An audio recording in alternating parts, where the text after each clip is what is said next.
وإلى أرواح الدنيا وإلى أرواح أئمة الإسلام المسلمين خصوصا أرواحهم ثم إلى أرواح ذرية رسول الله صلى الله عليه وسلم خصوصا حسين المجيد اللهم المسير بن بدر ثم إلى أرواح ذرية الثانية عبد الرحمن عبد الله بن الشيخ بن سعد ثم إلى الشيخ بدر ثم إلى رسول عبد الحسن ثم إلى أرواح الحبيب بن عبد الرحمن عبد الشيخ علي بن عبد الله عبد الله بن علي الحجر صاحب كتاب المسائل الدينية ووسائل المدينة رحمة الله الحبشي وإلى الحبيب حسن بن صالح عبد الله ثم طاهر بن عبد بن طاهر وإلى الحبيب أبو بكر بن طالب وعباس بن أحمد بن عباس وإلى الحبيب علي بن محمد الحبشي وإلى أرواح الولادة خصوصا ثم إلى الحبيب حسن وإلى الحبيب سالم الحبيب عبد الله بن شادي ابن علي شهاب الدين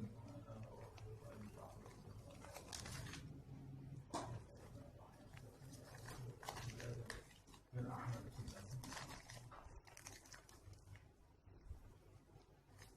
لا أرواح إلى أرواح أصحابنا الذين كانوا يحضرون معنا في هذه الجلسة وإلى أرواح والدينا وإلى أرواح جدتنا وجدتنا عمتنا أخواتنا خالتنا وإلى أرواح والدينا ووالديكم وأمهاتنا آمين يا الله.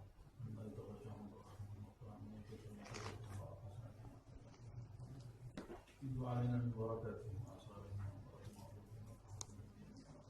تفتح علينا فتوح العارفين سورهم ترفعهم آمين. أن الله يحفظنا يحفظ أولادنا يحفظ أسعادنا من جنة آمين. والبلاء والوباء مصيبة وخير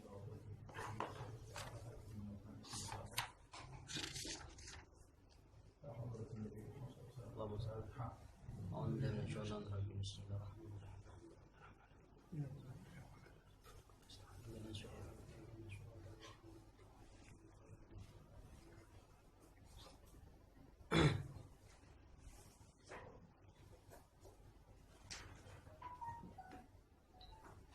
بسم الله الرحمن الرحيم. الحمد لله رب العالمين. اللهم صل وسلم على سيدنا محمد وعلى آل سيدنا محمد. اللهم صل على محمد. نتعلم وتعليم ونفع الانتفاع تذكر التذكير الإفادة والاستفادة والحث على التمسك في كتاب الله سنة رسول الله صلى الله عليه وسلم وابتغاء مرضاته وثوابه وقربه. الحمد لله.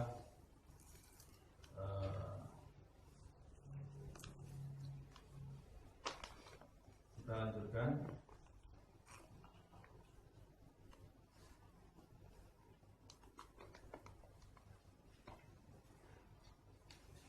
Pada pertemuan yang lalu kita membahas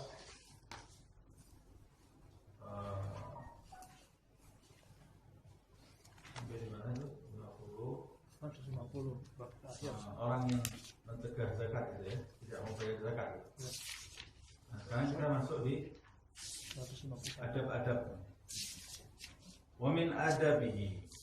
Kita masuk di adab mengeluarkan zakat, etika dalam mengeluarkan zakat.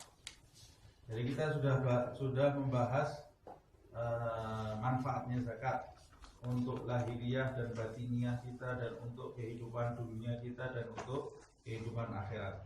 Kita juga sudah membahas hukum zakat itu apa. Kita juga sudah membahas apa saja harta yang harus dizakati, kemudian apa syarat-syaratnya, lalu berapa zakat yang akan kita keluarkan. Kemudian kita juga sudah membahas bagaimana balasan mereka yang tidak mengeluarkan zakat. Wa min adab al-muzaki. Sekarang kita membahas adab-adab yang harus diperhatikan oleh orang yang mau mengeluarkan zakat. Wa min adabil muzaki allati tata'akkadu alaihi, termasuk adab yang harus diperhatikan bagi mereka yang akan mengeluarkan zakat. Di antaranya adalah ayyakuna tayyibun nafsi bi ikhrajiz zakah farihan masruran. Di antaranya adalah pada saat dia mau mengeluarkan zakat itu, dia mengeluarkan zakatnya thayyibun nafsi. Thayyibun nafsi itu dalam keadaan dalam jiwa yang baik. Jadi tidak mengeluarkan zakat itu dalam kondisi jiwa yang benci terhadap zakat tadi, atau mengeluarkannya dalam kondisi terpaksa. Tapi hendaklah orang yang mau mengeluarkan zakat itu dia mengeluarkan zakat tadi dalam kondisi bahagia, dalam kondisi dia mengeluarkan zakat ini menerima aturan tadi dengan tanpa paksaan. Nah, ini termasuk adab, ya, termasuk adab. Nah, kalau saya mengeluarkan zakat masih terpaksa, ya tetap mengeluarkan zakat. Memang zakat itu wajib. Tapi seharusnya engkau waktu mengeluarkan zakat itu mengeluarkan zakat dalam keadaan menerima perintah tadi dengan bahagia. Sama seperti sebetulnya bukan cuma zakat, termasuk adab seseorang ketika mengerjakan amal ibadah apapun, dia seharusnya masuk ke dalam amal ibadah tadi disertai rasa yang lega, yang bahagia, bersukacita, karena dia akan melaksanakan perintah Allah Subhanahu wa Ta'ala. Termasuk di sholat, di antara adab-adab orang yang sholat adalah masuk ke dalam sholat dalam keadaan bahagia, bukan masuk ke dalam sholat dalam kondisi terpaksa. Nah, nanti adab-adab ini kalau kita jalankan membantu sempurnanya amal wajib yang kita lakukan. Plus adab-adab ini kenapa diperhatikan? Sebab kalau kita melakukan lawan dari adab-adab ini, berarti kita sedang menyandang sifat-sifat orang yang tidak baik. Supaya sempurna ibadah kita harus memaksa diri kita pada saat beribadah tadi menyandang sifat-sifat orang yang baik. Di antara sifat-sifat orang yang soleh, orang yang baik, yang dicintai Allah, terutama yang paling soleh Nabi Muhammad SAW.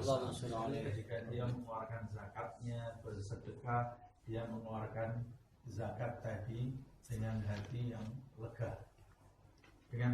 lega, farihan masruran, mengeluarkan zakat tadi dalam keadaan bersukacita dan gembira, bahagia. Tidak mengeluarkannya sambil terpaksa. Walaupun pada hakikatnya kita terpaksa, karena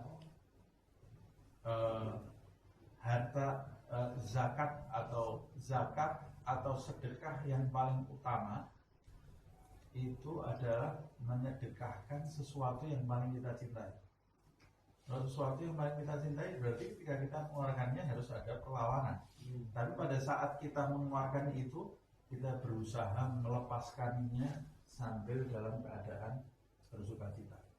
Nah, caranya bagaimana? Caranya dengan menghadirkan bahwa ini cuma barang dunia yang pasti kalau tidak kita keluarkan dengan jalan memberikan kepada orang yang memerlukan, ya dia akan keluar di jalan yang sia-sia nanti, atau boleh jadi di jalan yang diharamkan Allah Subhanahu wa Ta'ala. Kalau ini saya keluarkan di jalan ini, dia nanti akan bersaksi baik bagi saya di hadapan Allah. Tapi kalau saya keluarkan di jalan yang lain, di jalan yang sia-sia, tidak ada gunanya. Atau di jalan yang haram, dia nanti akan bangkit menjadi saksi buruk di hadapan Allah Subhanahu wa Ta'ala. Kemudian dengan membayangkan kedudukan di sisi Allah Subhanahu wa Ta'ala yang akan diraih bagi mereka yang mengeluarkan zakat, seperti yang sudah kita bahas, itu nanti akan menjadikan kita mengeluarkannya dengan mudah. Plus kita membayangkan kebahagiaan yang akan dialami oleh orang yang menerima zakat kita. Itu kebahagiaan. Kita kalau lihat orang bahagia, kita pasti juga akan ikut berbahagia. Membayangkan kebahagiaan itu nanti akan dialami oleh orang yang memerlukan harta ini. Ketika kita membayangkan kebahagiaan itu, akan timbul rahmat di dalam diri kita, dan itu itu akan mengungkit sukacita di dalam diri kita pada saat mengeluarkan zakat ini. Kemudian di antara adab yang lain adalah mustabsyiran, mumtinan lil mustahiq. Mustabsyiran dalam kondisi memberi kabar gembira, mumtinan lil mustahiq, berterima kasih. Jadi yang memberi zakat yang berterima kasih. Berterima kasih kepada lil mustahiq, kepada orang yang berhak menerima zakat. Bigobuli zakatihi minhu. Kenapa kok kita disuruh berterima kasih? Padahal kita yang memberi. Kita disuruh berterima kasih. Kenapa saya harus berterima kasih kepada orang yang mau menerima zakat saya? Karena dia mau menerima zakat saya. Coba kalau dia tidak mau menerima zakat saya akan memegang haknya orang lain yang nanti akan diberi pertanyaan oleh Allah Subhanahu wa ta'ala. Ketika dia mau menerima zakat saya, berarti dia sudah menyelesaikan salah satu problem saya nanti di hadapan Allah Subhanahu wa ta'ala. Jadi seharusnya orang yang berterima kasih itu adalah orang yang memberi. Orang yang memberi itu orang yang berterima kasih.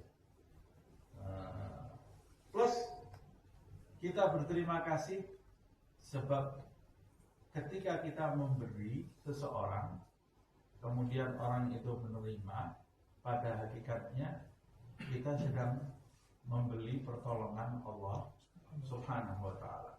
Karena orang itu mau menerima zakat saya, maka Allah Subhanahu wa ta'ala menurunkan pertolongan untuk diri saya. Makanya di dalam hadis Rasulullah SAW bersabda, hal tunsaruna bi du'afaikum. Bukankah kalian itu ditolong melalui orang-orang yang lemah di antara kalian? Nah, ini tafsirnya bisa macam-macam. Ditolong itu bisa jadi ada pekerjaan yang orang kaya itu tidak bisa melakukan.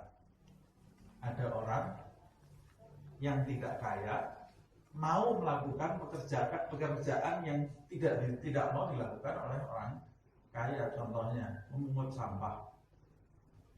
Orang kaya punya uang suruh memungut sampah, tidak mau dia. Tapi ada orang yang tidak kaya, dia rela memungut sampah, tapi mendapatkan bayaran dari orang kaya. Ini kan berarti ditolong oleh orang-orang yang lemah. Kalau dia sudah bisa mengorbankan dirinya untuk mengambil sampah, membuang sampah, kemudian kita di atas menghina dia. Ini perbuatan yang sangat buruk sekali. Kalau bukan gara-gara dia, kamu sudah kena penyakit. Dia ini termasuk orang yang berjasa di dalam hidupmu, karena dia hidup kamu ini tertolong. Hidup kamu tertolong. Begitu juga atasan kepada pegawai. Ya juga begitu. Bukan karena pegawai, atasan ini tidak bisa apa-apa. Nah, sama-sama. Jadi semuanya itu harus saling berterima kasih. Karena alam ini, di antara keadilan ilahi, itu yang menimbulkan perbedaan, itu yang menimbulkan keseimbangan di dalam alam. Kalau semuanya kaya semua, mati. Nah, atau semuanya miskin semua, ya habis dunia ini. Jadi kalau ada orang tanya, kenapa kok Tuhan itu adil? Ada yang kaya, ada yang miskin. Kalau semuanya kaya, malah ada adil. Nah, ada yang sakit, ada yang bisa mengobati. Ada penyakit, ada obatnya. Ada jantan, ada betina, dan begitu seterusnya. Nah, termasuk juga di antara tafsirnya adalah melalui orang-orang yang lemah itu Allah Subhanahu wa ta'ala menurunkan pertolongan. Ada juga yang menafsirkan melalui binatang-binatang ternak, melalui anak bayi, orang tua. Allah Subhanahu wa ta'ala kadang-kadang menurunkan pertolongan. Di dalam riwayat yang lain, laula syuyukhun rukka wa bahaimun rutta wa sibyanun rutta lasubbat alaikumul adab. Kalau bukan karena orang-orang tua yang rukuk dan sujud, binatang-binatang ternak yang gak ada salahnya itu digembalakan, dan kalau bukan karena bayi-bayi yang tak berdosa disusui, maka Allah telah menuangkan siksa dari langit untuk kalian. Tapi karena orang-orang yang lemah itu, yang tidak ada dosanya itu, Allah Subhanahu Wa Taala itu kadang-kadang mencegah bala bencana, dicegah bala bencana. Makanya kalau di rumah ada bayi itu rahmatnya Allah Subhanahu Wa Taala. Zaman sekarang orang punya bayi malah dibuang. Ada orang tua di rumah itu rahmat dari Allah Subhanahu Wa Taala, rahmat dari Allah. Kemudian penafsiran yang lain, melalui orang-orang yang lemah itu ketika kita mengeluarkan zakat dia menerima, lalu pertolongan Allah Subhanahu Wa Taala turun. Nah, jadi kita yang berterima kasih. Kita kalau memberi zakat kemudian diterima, jangan merasa diri kita lebih hebat dari orang. Saya berterima kasih kepada, saya berterima kasih.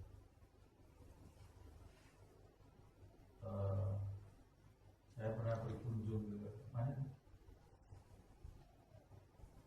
Yang ada acara TV-nya orang Cina itu. Tai TV. Tulisannya Dai TV. Saya bacanya Tai TV. Saya pernah berkunjung ke tempatnya itu. Buddha Suci. Nah itu berkunjung ke situ saya mau mempelajari aja, mau tahu bagaimana caranya mereka ini membagikan harta itu ke orang-orang miskin, tata cara mereka bagaimana. Saya datang waktu itu ya pakai sarung, pakai kopiah, buat janji sama akhirnya Hafid Al-Atas. Masuk situ kaget, orang pakai kopiah, pakai sarung masuk ke Buddha Suci itu. Ada keperluan apa di sini? Saya bilang saya mau belajar. Kita bisa belajar dengan siapapun. Rasulullah SAW bersabda, "Utlubul ilma walau bisin." Tuntutlah ilmu walaupun kamu harus pergi ke Cina sana. Saya tertarik melihat cara mereka membagikan hartanya. Nah, di situ kemudian saya ketemu dengan pimpinannya di situ. Kemudian saling ngobrol. Nah, apa yang dijelaskan dia ini lepas dari apa yang dijelaskan dia, semuanya sudah ada di dalam Islam. Cuma bedanya dia ini melalui perenungannya menemukan budi pekerti. Itu semua orang itu pada hakikatnya memiliki budi pekerti yang baik, ya. Fitrahnya manusia. Tapi dia melalui jalan perenungan dan mengamalkannya di dalam kehidupan sehari-hari. Kita ini tidak usah pakai nyari-nyari lagi. Sudah ada contohnya, panutannya Nabi Muhammad SAW. Jadi setiap dia mengucapkan kita pertama yang dilakukan seperti ini, melatih. Jadi setiap orang yang mau membagikan kelebihan hartanya itu di training terlebih dahulu, di training caranya membagikan zakat, membagikan kelebihan hartanya, menghadapi orang-orang yang lemah. Di antaranya yang saya tidak bisa lupa, dia mengatakan setelah harta itu kita berikan, kita berterima kasih kepada orang yang mau menerima itu. Nah, itu yang saya tidak bisa lupa. Langsung teringat di dalam kepala saya, hal tunswaruna itu apa itu. Jadi harusnya memang kita itu terima kasih, bukan kita memberikan harta kemudian kita merasa berjasa terhadap orang itu. Nah, apa jasa kita? Memang itu haknya mereka. Nah, itu hak mereka untuk kita beri. Tidak ada jasa di situ sama sekali. Kan? Itu hak mereka. Nah, zaman dulu kata Imam Ghazali cerita ini mengucapnya di zaman dulu, berarti di zaman sebelumnya Imam Ghazali ya. Padahal zamannya Imam Ghazali ini juga zaman keemasan ya. Kata Imam Ghazali, di zaman dulu orang kayanya takut terhadap hartanya, orang miskin punya harga diri. Orang miskinnya punya harga diri, nggak minta-minta. Orang miskin tidak meminta-minta, orang kayanya takut amanat Allah Subhanahu wa Ta'ala. Jadi kata Imam Ghazali, yang di jalan ngetuk-ngetuk pintu rumah itu orang kaya. Orang miskinnya yang di dalam rumah. Itu di zaman dulu kata Imam Ghazali. Jadi yang memohon-mohon itu orang kaya.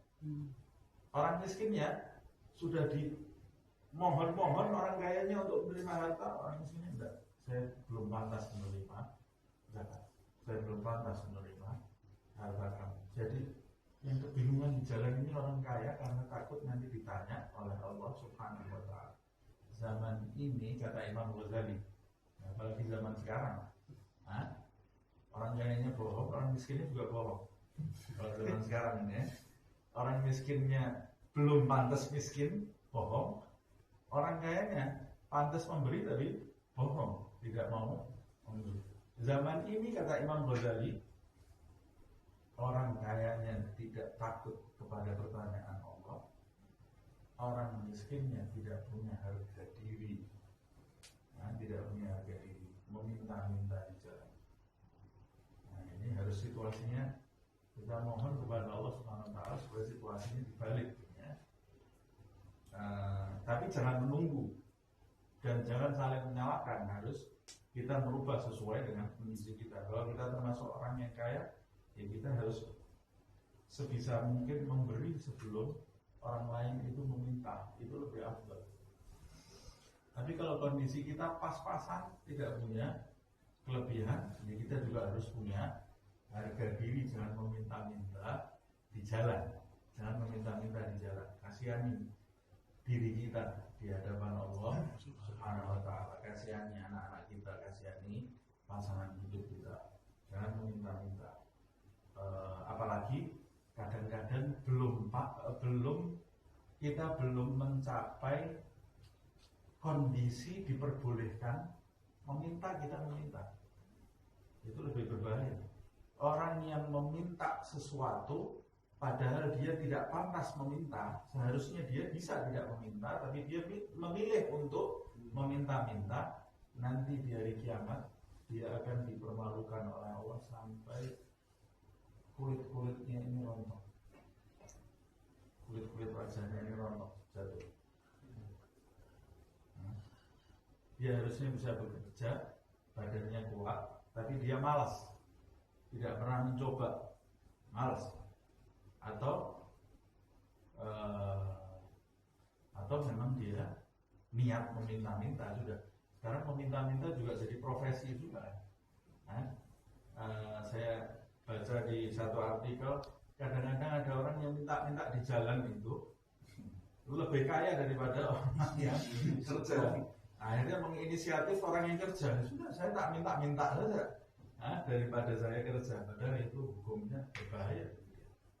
Bagaimana orang bisa diberi oleh Allah Subhanahu Wa Taala akal, diberi oleh Allah Subhanahu Wa Taala kekuatan, kemudian dia tidak mengharap kepada Allah Subhanahu Wa Taala, dia mengharap kepada makhluk.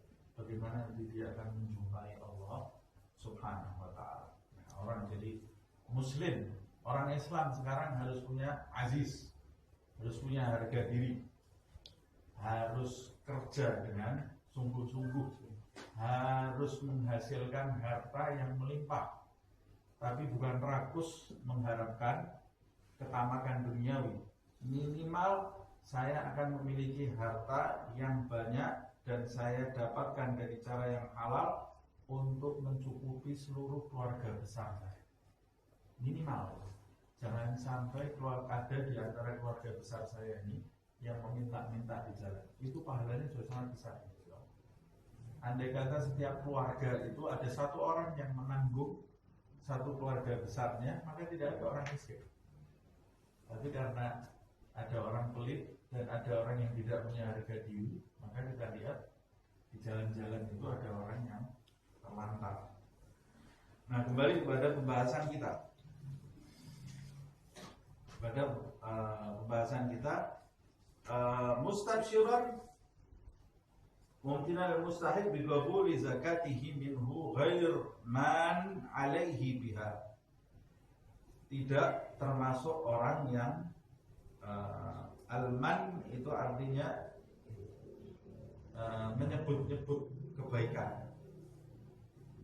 Orang Jawa bilang munda-munda, nyebut-nyebut kebaikan yang sudah yang sudah diberikan. Fa innal man bis sadaqah muhbitun li thawabiha. Sesungguhnya orang yang menyebut-nyebut kebaikan sedekah yang pernah dia keluarkan, maka perbuatannya itu bisa muhbitun li thawabiha, bisa menggugurkan thawab pahala dari apa yang sudah dia keluarkan. Allah Subhanahu wa taala berfirman, kama qala ta'ala ya ayyuhalladzina amanu la tubtilu shadaqatikum bil manni wal adha. Hai orang-orang yang beriman, la tubtilu shadaqatikum, janganlah kamu batalkan sedekahmu. Maksudnya kamu batalkan pahala sedekahmu, kamu gugurkan pahala dari sedekahmu bil manni, dengan menyebut-nyebut kebaikanmu. Umpamanya saya beri uang, kemudian setiap dia datang, kamu ingin tak waktu itu saya memberi uang pada kamu, sebut-sebut, atau kasih baju, terus setiap dia lewat, bajunya bagus ya, bajunya deh, itu saya yang ngasih bajunya, habis pahalanya dengan menyebut-nyebut kebaikan yang pernah dia berikan. Itu kamu lihat tak, dia itu rumahnya bagus ya, rumah dia bagus, itu yang memperbaiki, yang ngecat rumahnya semua saya. Contoh pahalanya. Kalau kita niat menyebut-nyebut tadi, memamerkan kebaikan kita, maka habis pahala kita. Apalagi kalau niat menyebut-nyebutnya itu merendahkan orang yang kita beri. Berarti ada dua, man sama ada, sama menyakiti hati orang yang kita beri tadi, atau memberinya dengan seenaknya saja, tidak memperhatikan harga diri orang tersebut. Orang kalau sudah minta-minta, orang kalau sudah meminta, itu berarti dia mengorbankan harga dirinya di hadapan kita. Jangan sudah dia mengorbankan harga dirinya, kita jatuhkan, kita lebih jatuhkan lagi dengan cara yang tidak baik, maka itu dosanya besar di sisi Allah Subhanahu wa taala dan menghapuskan pahala sedekah atau zakat kita. Jangan juga menyebut-nyebut kebaikan yang pernah kita lakukan. Apapun amal kebaikan itu, jangan pernah disebut-sebut lagi. Termasuk kebaikan kita terhadap pasangan hidup kita, kepada anak-anak kita, jangan pernah disebut. Setan ini ingin menggugurkan pahala kita. Caranya gimana? Supaya kita merasa punya kebaikan terhadap orang lain. Menyebut-nyebut kebaikan itu bisa menggugurkan pahala. Nah ini biasanya kalau suami istri berkelahi terus sebut-sebutan kebaikan ya. Dulu sudah saya perhatikan, dulu ini gaji setiap bulan saya bayar, ini balasan kamu, habis semua pahalanya. Padahal suami istri ini harusnya bisa sampai ke dekat kepada Allah Subhanahu wa taala, gara-gara berkelahi 1 jam habis pahalanya dia selama bertahun-tahun. Setan ini pintar caranya. Yang istri juga gitu. Kamu setiap hari saya sudah capek-capeknya kemakan sudah ini. La haula habis semua. Sama seperti ceritanya di Manhajus Sawi kitabnya Hussein. Pada saat di situ atau saya dengar dari Habib Umar, saya lupa. Ada satu orang puasa 11 tahun, istrinya tidak tahu. Disimpan ini amal kebaikannya, karena dia mau cari ridhonya Allah SWT. 11 tahun dia puasa, istrinya sendiri yang di rumah tidak tahu. Ini sudah bahaya nih, orang kalau sudah mulai dekat ikhlas ini, tidak nyari nama di depan orang, tidak nyebut-nyebut kebaikan dirinya, itu susah. Orang zaman sekarang baru beramal sedikit sudah satu dunia tahu semuanya. Umpamanya dia pernah sedekah, ada temennya bisa bilang, alhamdulillah saya hari ini sedekah sudah 500.000. Oh saya kemarin 1 juta. Jadi pokoknya tidak mau kalah. Saya alhamdulillah saya seminggu ini tahajud. Seminggu. Saya sudah 1 tahun tahajud. Tidak pernah ngomong sama orang. Habis. Orang dia ngomong sama orang. Gampang dipancing sedikit sudah kebuka semua, kebongkar semua kebaikannya. Padahal di antara syarat kalau mau mencapai kedudukan di sisi Allah Subhanahu wa taala menjaga rahasia. Menjaga kebaikan kita.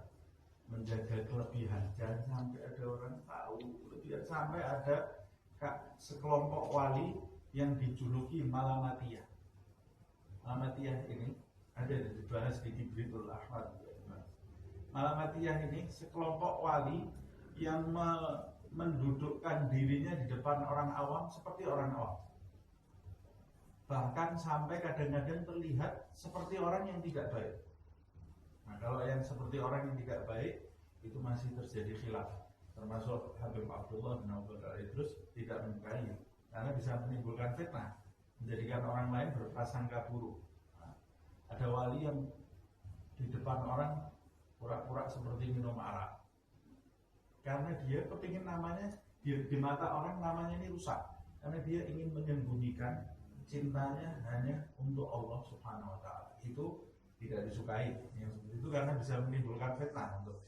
Malamatiyah yang baik itu dia tidak mengungkapkan kebaikannya sama sekali sampai seperti orang awam, orang biasa. Orang kalau melihat dia ya sudah biasa. Padahal dia itu di sisi Allah Subhanahu wa taala punya kedudukan yang tinggi. Yang wali-wali itu yang semakin tinggi kedudukannya, keramatnya semakin tidak kelihatan. Kalau yang masih show keramat itu yang baru-baru biasanya. Yang baru itu kan biasanya masih euforia, ya, masih euforia. Tapi biasanya kalau wali itu tidak ada yang membongkar keramatnya. Tidak ada wali membongkar keramat atau bahkan ada iklan kalau mau datang ini bukan wali kan. Wali tidak seperti itu ya. Semakin tinggi, semakin dia seperti orang biasa. Jadi kalau kita mau mencapai kedudukan di sisi Allah, simpan semua amal kebaikan kita. Jangan ada orang tahu. Simpan kelebihan-kelebihan kita, simpan. Baru mimpi Nabi Muhammad satu kali satu dunia sudah tahu. Simpan. Kalau mimpi diceritakan, nanti tidak mimpi lagi kamu. Ya, jangan ada orang tahu ini antara saya dengan Nabi Muhammad SAW. Kalau mimpi sudah diceritakan kemana-mana, bagaimana mau ketemu? Dan kecuali orang yang diperintahkan Allah. Wali-wali itu ada yang diperintah Allah Subhanahu wa taala untuk menceritakan. Nah, wali-wali yang ditulis itu ditulis setelah wafatnya sebagian besar. Orang tidak ada yang tahu semasa hidupnya. Abdul Haddad waktu meninggal disebutkan di dalam sejarah, ini penulis kitab ini. Ini sekarang dikenal di mana-mana kan. Tapi di masa hidupnya waktu dia meninggal dalam sejarah itu ditulis ada dua orang tarim keheranan. Ini jenazahnya siapa? Atau orang dari mana-mana datang. Jadi dia di kotanya sendiri tidak dikenal. Jenazahnya siapa? Ada temannya bilang, oh itu jenazahnya Imam Masjid Al-Hawi. Jadi tahunya cuma imam sholat Masjid Al-Hawi. Tidak ada yang tahu dia punya memegang magam Qutbiyah selama puluhan tahun. Jadi pemimpinnya para wali. Ya. Jadi memang humul itu menyembunyikan kedudukan, itu syarat mencapai kedudukan yang tinggi di sisi Allah. Nah, bukan mengiklankan diri terus masang foto dipajang di mana-mana. Itu perbuatan yang kurang bagus menurut saya, tanpa memojokkan siapapun. Kita tidak tahu niatnya orang lain. Ini semua pengajian ini tidak untuk menyindir kelompok yang lain, tidak untuk menyindir orang lain, tapi menyindir diri kita sendiri. Jangan cari ketenaran. Cari ketenaran di mata Allah Subhanahu wa ta'ala. Saya tadi mau cerita sampai bahas ini ya. Orang ini puasa 11 tahun, istrinya saya tidak tahu. Puasa 11 tahun, istrinya tidak tahu. Bahaya ini. Setan sudah kebingungan ini ya. Yang datang bukan setan-setan kecil, iblisnya langsung. Iblis itu kalau sudah orang mau naik kedudukan, wah dia yang turun tangan, takut ya. Sebab satu manusia punya kedudukan di sisi Allah, ini bisa menggoyahkan kerja dia selama bertahun-tahun. Makanya kita kalau mau jadi baik pasti dapat kesulitan. Pasti dapat kesulitan. Akhirnya iblis ini muncul menjelma sebagai seorang miskin yang lusuh. Ini lewat ini orang yang puasa 11 tahun ini. Tuhan, saya minta makan. Kata dia, oh iya, saya beri kamu makan. Jangan nanti Tuhan, sekarang saya sudah lapar Tuhan. Saya sudah 3 hari saya tidak makan. Puasa saya 3 hari sudah. Kata dia, oh ya tunggu, ini rumah saya di dekat situ. Nanti saya ambilkan makan kan. Jangan kelamaan Tuhan. Saya ini sudah 3 hari puasa. Kalau kau masih segera kasih. Lah ya ini sekarang saya mau ke rumah mengambilkan makan. Kamu tidak tahu apa yang saya rasakan. Saya 3 hari saya puasa. Jadi, saya ini kelaparan sekarang. Tunggu sebentar. Ini rumah saya di situ. Tunggu kamu. Jadi diajak berkelahi. Kamu tidak tahu rasanya puasa 3 hari ini. Laparnya luar biasa. Lama-lama marah. Kamu puasa 3 hari teriak-teriak. Saya 11 tahun tidak ada yang mau. Kata dia. Yang ditunggu sama setan ini ya. Saya 11 tahun puasa tidak ada yang tahu. Kemudian dia buka jubahnya, berubah wajahnya jadi iblis. Ini yang saya tunggu. Tinggal pergi. Tinggal pergi 11 tahun ini puasanya hilang. Nah, karena dia membanggakan diri sudah puasa 11 tahun. Kalau mau selamat, jadi kalau kita berbuat baik, tidak usah dipikir, buat. Yang diingat-ingat itu keburukan kita, jangan kebaikan kita. Nah, kalau kita mau selamat. Nah, zaman sekarang kebaikannya diingat-ingat, terlalu banyak harap kepada Allah Subhanahu wa Ta'ala. Pakai hitung lagi, saya sudah zakat sekian, berarti nanti pahala saya sekian. Oh kalau saya dosa, dosanya masih ketutup sama Ada orang tinggal di Mekah 20 tahun, balik ke sini nggak sholat. Kamu nggak sholat? Cukup saya 20 tahun tinggal di Mekah itu kan 1 kali sholat dikali 100-an di selain Mekah, jadi dibuat hitung-hitungan sama dia, untuk sholat lagi. La ilaha illallah. Ini orang yang bodoh tidak pernah kemarem ini. Wala yanbaghi lil muzakki ay yakuna karihan li ikhrajiz zakat. Ini tidak diperbolehkan orang yang mengeluarkan zakat itu dalam keadaan terpaksa pada saat dia mengeluarkan zakat. Wal yahdhar min dzalik, dan berhati-hatilah dari kondisi kamu mengeluarkan zakat dalam kondisi keadaan hatimu terpaksa. Hati-hati. Loh kalau saya sekarang masih terpaksa, ya memang kualitas kamu masih terpaksa, tapi paksa diri kamu untuk tidak terpaksa dalam mengeluarkan zakat. Nah itu diantara mujahadah yang harus ditempuh, sama seperti ketika orang mau mengerjakan sholat, paksa diri kita untuk bahagia pada saat mengerjakan sholat. Mau jumpa kepada Allah kok sumpah, mau berjumpa dengan Allah Subhanahu wa Ta'ala kok sumpah sedih, harusnya bahagia. Nah ini sama. Kamu mau mengeluarkan zakat, mau dapat kedudukan di sisi Allah, kok kamu mengeluarkannya terpaksa? Kalau kamu sekarang mau mengeluarkan uang, umpamanya, kamu keluarkan uang, kemudian nanti mau diganti sama bos kamu 30 kali lipat atau 50 kali lipat, kamu mengeluarkannya bahagia atau sedih? Ini tidak ada artinya yang kamu keluarkan. Nah, Allah Subhanahu wa Ta'ala ini nanti mau mengganti apa yang kamu keluarkan tadi dengan berlipat-lipat. Bagaimana kamu itu mengeluarkannya dalam keadaan terpaksa? Fa innahu min sifatil munafiqin. Orang yang mengeluarkan zakat dalam kondisi hati yang terpaksa, maka di dalam hatinya ada sifat-sifat nifaq.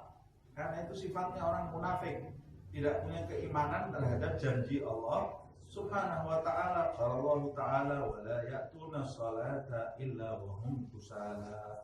Orang-orang munafik itu tidak mendatangi sholat, tidak masuk di dalam sholat kecuali dalam keadaan malas-malasan. Nah, kita tidak boleh masuk ke sholat dalam keadaan malas-malasan. Di antara sunnahnya, sebelum kita sholat, hadirkan dulu rasa bahagia di dalam hati. Ini sebentar lagi saya mau berjumpa dengan Allah Subhanahu wa ta'ala, mau berdialog dengan satu-satunya zat yang maha pengasih, maha penyayang, yang memberi saya rezeki, yang memperhatikan hidup saya. Ini saya mau berdialog dengan zat yang maha mencintai saya. Nah, itu hadirkan, kemudian kita masuk sholat dalam keadaan bahagia. Di antara sifat-sifat yang lain di dalam ayat ini, la ya'tuna salata illa wa hum kusala wa la yunfiquna illa wa hum karihun. Dan tidak menginfakkan hartanya, maksudnya menginfakkan di sini mengeluarkan zakatnya, zakat dari hartanya, illa wa hum karihun, kecuali dia mengeluarkannya dalam keadaan terpaksa. Dalam keadaan terpaksa. Wa arada bil infaqi ha huna ikhrajuz zakat. Yang dimaksud dengan infak di dalam ayat ini adalah mengeluarkan zakat. Wa arrafa subhanahu annal munafiqa yusalli walakin ma'al kasal. Allah memberi tahu kita bahwa orang munafik itu sholat, tapi dia sholatnya sama malas.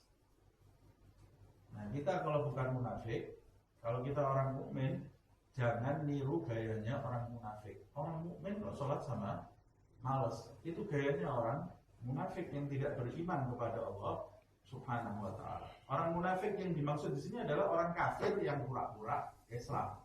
Kalau kita kan insya Allah tidak pura-pura Islam, kita beriman betul dalam hati kita. Cuma sifat-sifat munafik masih ada di dalam diri kita. Jangan sampai ada sifat-sifatnya orang munafik. Waqad yuzakki walakin ma'al karahiyah. Orang munafik itu kadang-kadang dia juga mengeluarkan zakat, tapi mengeluarkan zakatnya sama terpaksa.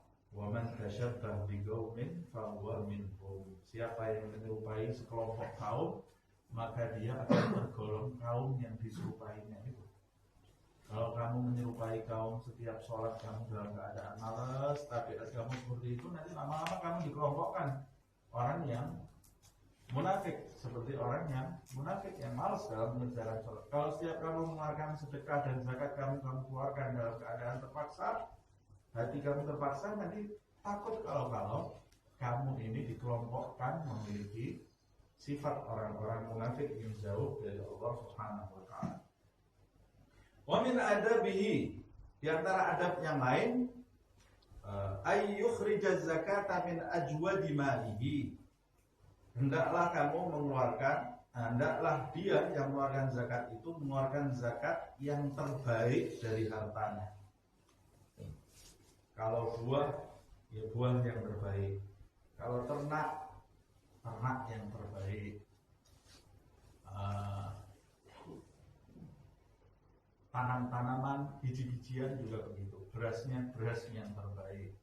Wa huwa afdal. Kata beliau, ini yang paling utama. Zakat yang paling utama adalah zakat yang kita keluarkan dari harta kita yang terbaik. Kalau emas, emasnya yang terbaik. Perak, peraknya yang terbaik. Kalau uang, uangnya yang masih baru, yang bagus. Yang sudah lecek, diangkat sudah kayak rayap gitu ya, sudah mau rontok gitu kan. Dan walaupun ada pahalanya juga, tapi tidak utama, yang utama yang bagus. Kalau mau berbuat sesuatu, kata Allah, فَإِذَا ذَبَحْتُمْ فَأَحْسِنُوا الذِّبْحَةَ. Kamu tuh kalau mau berbuat sesuatu, kalau mau menyembelih, sembelih yang sempurna. Kalau mau berbuat sesuatu, jangan setengah-setengah, nanti dapatnya ya setengah-setengah. Kalau mau berbuat sesuatu itu yang sempurna, jadi dapatnya kamu ini merasakan kenikmatan yang luar biasa. Nah, seperti itu kalau mau beribadah, mau mengeluarkan zakat, jangan seperti Habil. Dipilihkan hartanya yang buruk waktu untuk korban. Qabil ya, Qabil. Hartanya yang buruk. Dipilihkan harta yang buruk. Habil tidak demikian. Karena itu dari keimanan di dalam, muncul dari keimanan di dalam hati. Wal wajib al-ikhraj minal wasat. Yang paling bagus, yang paling utama kamu keluarkan yang terbaik di dalam harta. Sedangkan yang wajib harta yang tidak buruk. Tidak paling utama tidak apa-apa, tapi bukan harta yang buruk. Bukan beras yang sudah apek misalnya, atau kurma yang sudah busuk. Masih zakat, nasi sedekah mau makan, ini buat kamu aja, daripada tidak ada yang makan, ya, daripada tidak ada yang makan, berarti sudah tidak ada yang mau makan itu kan, daripada dibuang sampah, ini buat kamu aja. Zakat apa mau ngeracun orang kan? Zakat itu yang wajib, itu yang tidak buruk, yang kondisinya masih baik. Yang utama, yang paling baik, yang paling baik. Wa amma ikhrajir radi fa ghair jaiz. Sedangkan mengeluarkan zakat, ini zakat loh ya, mengeluarkan zakat yang barang yang buruk dari harta yang buruk, fa ghair jaiz, maka itu dilarang sama sekali. Fa ghair jaiz berarti tidak terhitung ya, mengeluarkan zakat seperti itu. Illa ayyakunal mal kulluhu kadzalik, kecuali kalau hartanya semua kondisinya seperti itu. Ya sudah, harta saya semua rata-rata seperti ini bentuknya. Ya sudah, dia keluarkan dari harta. Jadi harta yang dia miliki kondisinya seperti apa yang paling baik, atau yang rata-rata dimiliki oleh hartanya, tidak dia memilihkan yang terburuk dari zakat yang dikeluarkan. Qala Allah Ta'ala wala tayammamul khabitha minhu tunfiqun.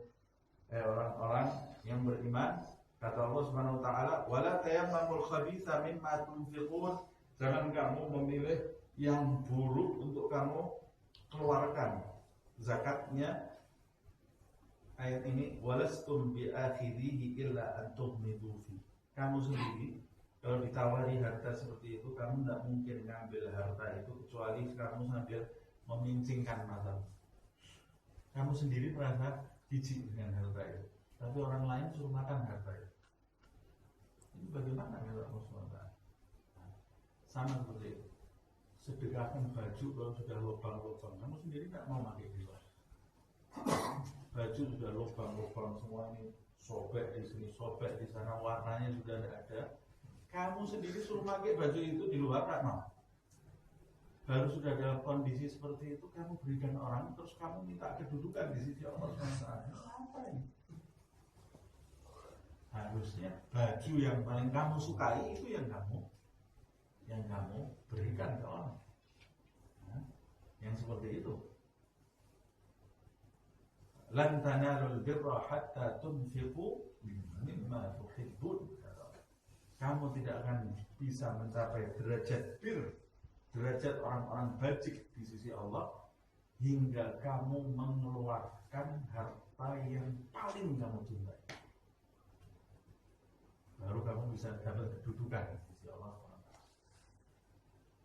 Kalau mau cari kedudukan,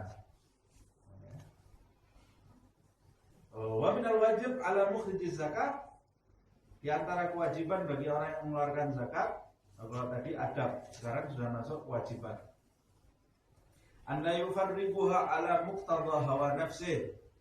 Di antara kewajibannya tidak membagikan hartanya menurut selera pribadinya, selera hawa nafsunya. Bal ala muwafaqatil kitab was sunnah, tapi hendaknya dia membagikan sesuai dengan apa yang diperintahkan oleh Alkitab dan as-sunnah. Wa minat tafriq 'alal muqtada hawa, contohnya membagikan zakat sesuai dengan selera hawa nafsu apa? Ayyakhussa bi zakatihi aw bi syai'in minha minal mustahiqin min tahassul lahu minhu manfa'ah dunyawiyah min khidmatin aw nahwiha. Salah satu contohnya memberikan zakat sesuai dengan selera hawa nafsu, yaitu membagikan zakat sebagian dari hartanya kepada min mustahiqin, kepada orang ya ayyaqussa bi zakatihi, dia mengkhususkan zakatnya, dia bagikan zakatnya ini atau sebagian dari zakatnya khusus untuk orang-orang yang berhak menerima zakat. Sudah betul ini, orangnya berhak menerima zakat, tapi dengan tujuan mendapatkan manfaat duniawi dari orang itu. Contohnya, ini kalau saya kasih, nanti dia bisa kerja sama saya. Punya tujuan, ada udang di balik baju. Ya. Ini termasuk selera hawa nafsu. Jadi ada orang miskin banyak di luar itu, tapi yang dia tuju orang miskin yang gitu. Tujuannya nanti kalau saya suruh-suruh gampang. Nanti kalau saya kayak panggil umpamanya suruh nganter ke sini, suruh nganter ke situ, gampang. Ini orang yang mengeluarkan zakat ala muqtada hawa nafsi, punya kepentingan duniawi, menjadikan memperbudak orang melalui harta yang wajib. Ini wajib nih. Kamu tidak punya kelebihan apa-apa dari harta yang kamu keluarkan itu, karena itu adalah sesuatu yang wajib kamu keluarkan. Kenapa kamu perbudak orang melalui harta wajib yang kamu keluarkan? Tidak boleh seperti itu. Memanfaatkan. Fa'idha a'tahu li'annahu yakhdumuhu aw yakhtalif ilaihi aw yu'adzimuhu. Kalau dia orang itu memberikan hartanya, fa'idha a'tahu, memberikan hartanya dengan alasan supaya orang miskin tersebut berkhidmah kepadanya, aw yakhtalif ilaihi, atau orang itu memisahkan diri menuju kepadanya, orang itu menuju kepadanya, au yu'adzimuhu, atau supaya orang itu nanti bisa mendukungnya, mengagung-agungkannya, karena bidzalika musian, maka pengeluar zakat itu walaupun dia mengeluarkan zakat, dia sedang musi, berbuat buruk di mata Allah Subhanahu wa taala, dia berbuat buruk. Wa rubbama la tuqbal minhu zakatuhu, dan boleh jadi zakatnya tidak diterima oleh Allah SWT karena dia punya kepentingan tadi menurut selera hawa nafsunya. Wa in kana alladhi a'tahu ma'a dzalika mustahiqqan, wa in kana alladhi a'tahu ma'a dzalika mustahiqqan, walaupun yang dia beri itu disertai dengan niat tadi, sebenarnya yang dia beri itu orang yang berhak menerima zakat, tapi karena dia punya tujuan-tujuan di balik itu, menjadikan hartanya itu zakatnya tidak diterima di mata Allah Subhanahu wa taala. Fa amma idza a'tahu likaunihi min ahli zakati faqat. Tapi jika dia mengeluarkan zakatnya kepada mustahik ini karena dia memandang orang ini memang berhak menerima zakat, titik, tidak ada embel apa-apa, tidak ada embel-embel supaya dia ini berkhidmat kepada dirinya. Walam yubali ma'adzalika akana yanfa'u, dan dia tidak mempedulikan orang ini bisa bermanfaat buat dia atau tidak bermanfaat, pokoknya saya mau mengeluarkan zakat buat orang ini. Wa ya'rifuhu amla, baik dia mengetahui atau dia tidak mengetahui, fala yadur dzalika, maka tidak berbahaya. Maksudnya zakatnya tetap diterima oleh Allah Subhanahu wa taala. Yang tidak diterima kalau punya mengharapkan sesuatu dari orang yang diberi zakat tadi. Wa in kanat lahu fihi manfa'ah wa bihi hajah, walaupun ternyata akhirnya orang tersebut bisa mendatangkan manfaat untuk dirinya, dan atau di kemudian hari dia perlu sama orang itu, tapi orang itu kemudian menjawab keperluan ini karena dulu pernah memberikan zakat, diterima enggak? Dulu saya tidak berniat memanfaatkan orang ini, gitu. Jadi zakatnya tetap diterima. Yang tidak diterima itu kalau ketika memberikan zakat tadi dikhususkan oleh dia, timbulnya niatnya memang karena mau mengambil manfaat dari orang yang diberi zakat tadi. Kemudian kata beliau, nabahna ala dzalika, saya memperingatkan perkara ini, hal ini, litasahul ba'dul aghniya, karena banyak orang-orang kaya yang menyepelekan hal tentang ini. Aghniya fihi wa qillati tamyizihim lahu, dan sedikit sekali di kalangan mereka yang bisa memilah antara niat yang saya jelaskan di atas, yaitu memberikan sesuatu kepada mustahik zakat tapi kemudian mengambil manfaat. Kalau niat awalnya untuk mengambil manfaat, tidak sah, tidak diterima, bukan tidak sah ya, tidak diterima zakatnya kata Abdul Haddad. Dia termasuk orang yang berbuat buruk. Tapi kalau dia murni memberi zakat, kemudian di kemudian hari dia mendapat manfaat, itu lain lagi, itu tidak ada masalah.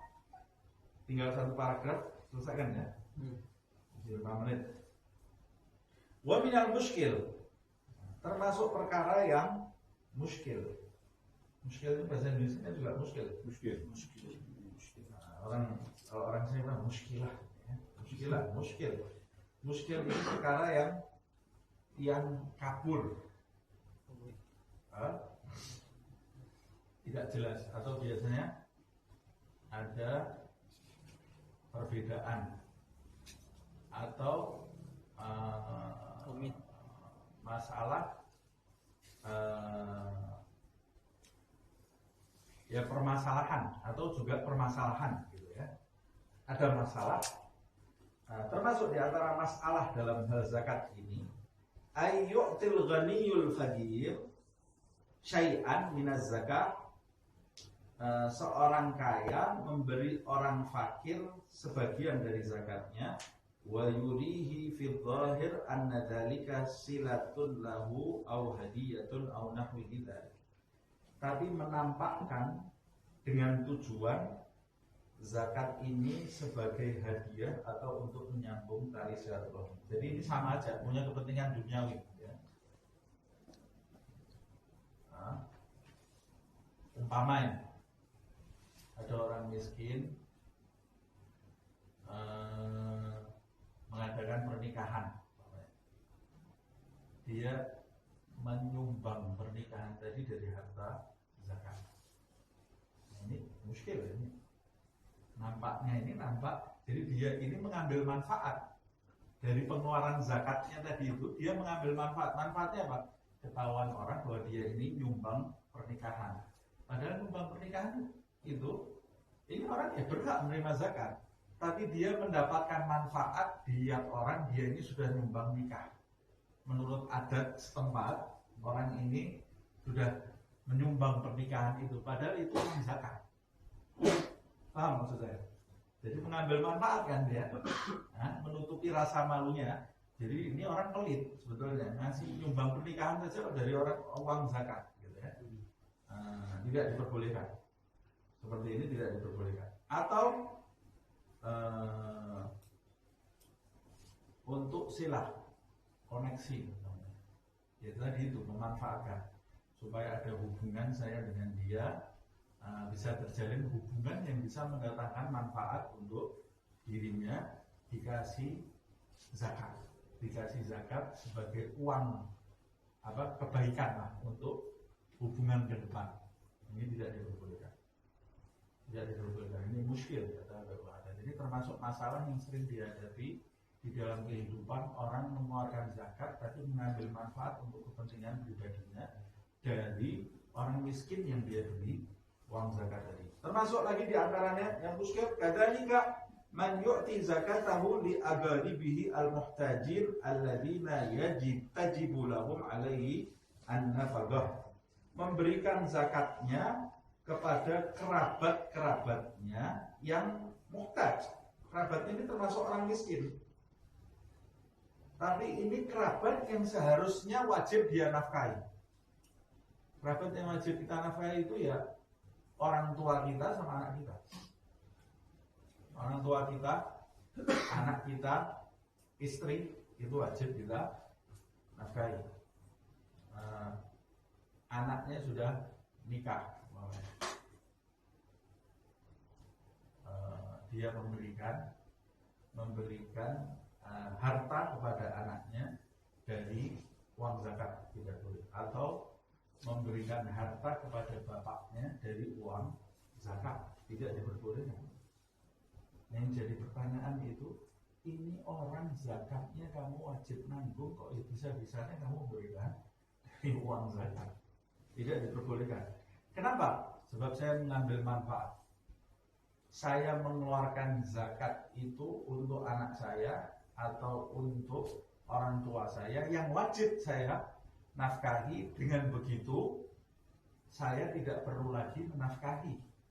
Paling tidak kewajiban menafkahi saya dalam beberapa bulan sudah tertutupi dengan cara saya mengeluarkan zakat.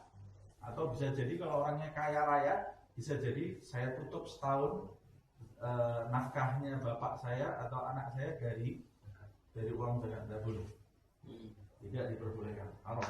Ya. Begitu juga istri, kecuali dalam beberapa hal.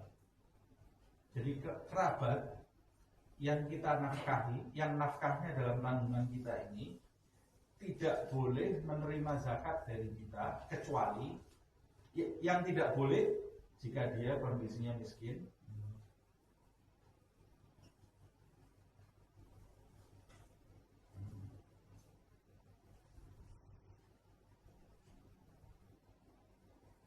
jika dia kondisinya fakir atau miskin atau mu'alaf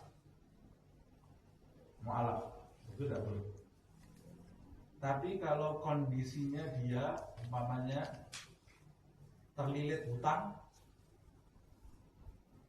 walaupun itu anak saya sendiri atau bapak saya sendiri, saya boleh mengeluarkan zakat saya untuk menutup hutang anak saya. Nah, jadi yang tidak boleh itu kalau karena miskin. Sebab kalau miskin itu nafkahnya harus saya tanggung, anak saya sama bapak saya.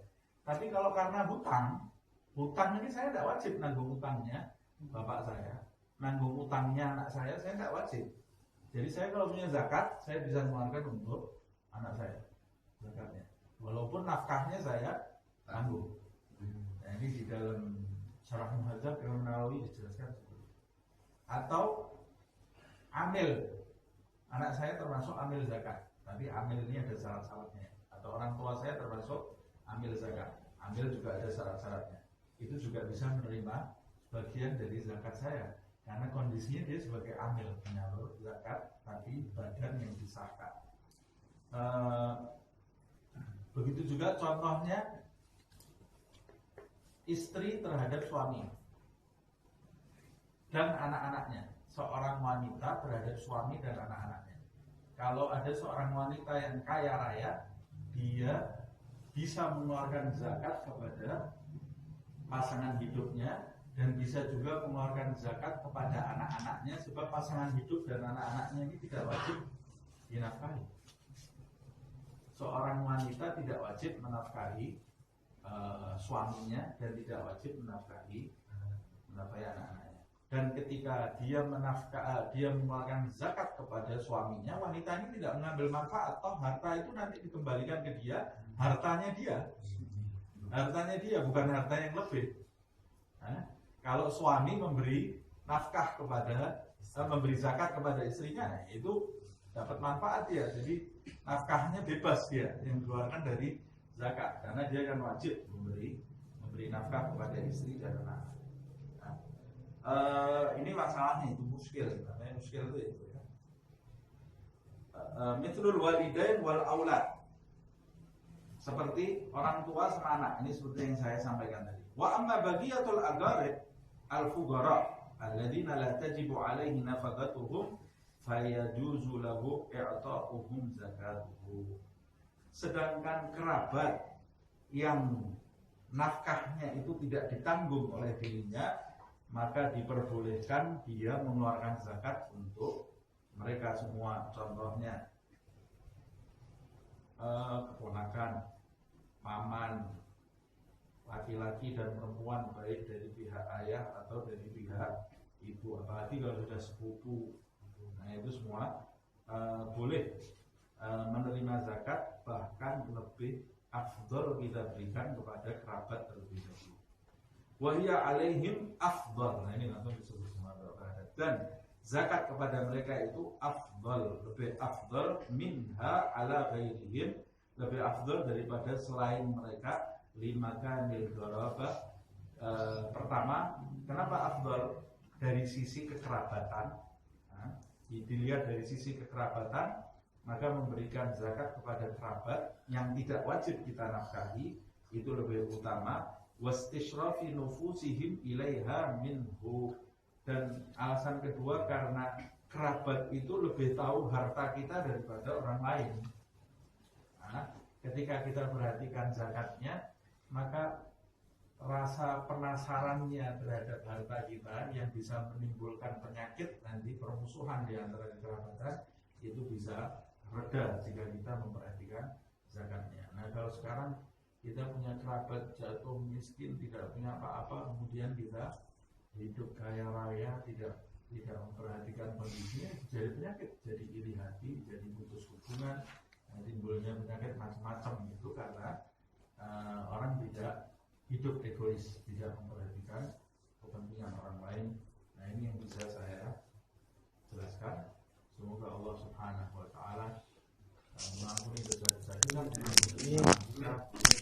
mencabut dari jalan hati kita rasa cinta kepada dunia kepada selain Allah Subhanahu wa Ta'ala, dan menganugerahi kita rezeki yang halal, yang baik, yang melimpah, yang tidak putus, rezeki dari jalan yang gampang, mudah, tidak berbelit-belit, rezeki yang kelak menjadi saksi baik bagi kita di hadapan Allah Subhanahu wa Ta'ala, rezeki yang bermanfaat untuk perjuangan umat Islam, rezeki yang bermanfaat untuk membantu hamba-hamba Allah yang lemah, kaum mustad'afin, rezeki yang menjadikan kita mencapai kedudukan tinggi di sisi Allah Subhanahu wa Ta'ala. Amin ya rabbal alamin. Ala hadhihi dunya wa kulli niyatin salihah ila hadratin nabi Muhammad sallallahu alaihi wasallam. A'udzu billahi minasy syaithanir rajim. Bismillahirrahmanirrahim.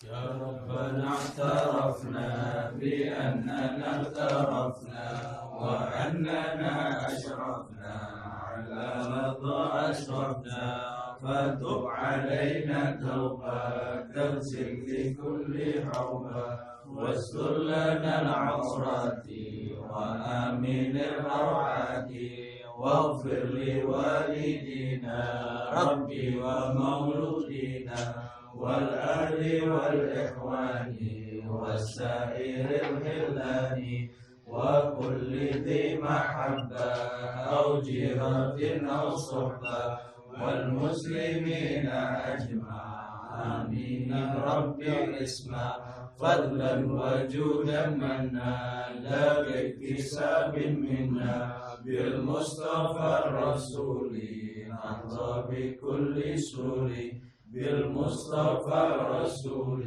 نحظى بكل سور، بالمصطفى الرسول نحظى بكل سور، صلى وسلم ربي عليه حد الحب، وآله وصحبه عدد تشري صحبه، والحمد لله في الفتح والتناهي. Manfaatkan belajar kami sibuk sesuatu salim. Alhamdulillah.